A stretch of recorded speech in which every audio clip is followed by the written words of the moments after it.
ఈరోజు నేను అడిగినప్పుడు చెప్పు.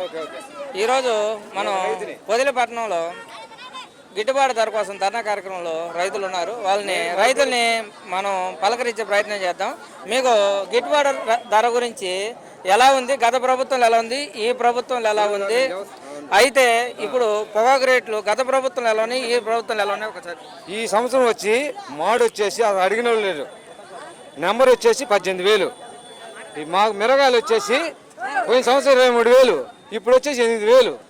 మేము సావాలన పురుగుల మందు తీసుకున్న డబ్బా ఇప్పుడే కొనుక్కుంటా. డబ్బా వాస్తవంగా ఈ పురుగుల మందు కొట్టి ఎక్కడ ఉందో చూడండి ఒకసారి, ఇప్పుడే కొనుక్కుంటా పురుగుల మందు.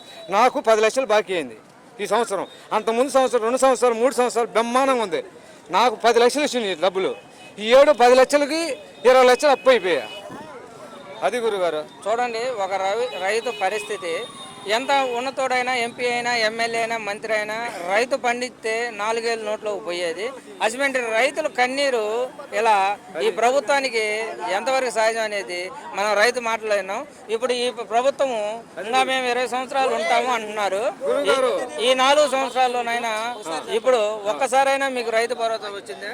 అస్సలు లేదు గురుగారు. కనీసం ఈ 4 సంవత్సరాల్లోనైనా రైతు భరోసా వేస్తారని మీకు ఏమైనా నమ్మకం ఉందా? అస్సలు లేదు, అస్సలు లేదు, లేదు గురుగారు. మళ్ళీ చెబుతల్లా మా బాధలు పురుగుల మందు డబ్బా ఎక్కడ ఉంటే కొట్టు 5 నిమిషాల్లో చచ్చిపోతుంది.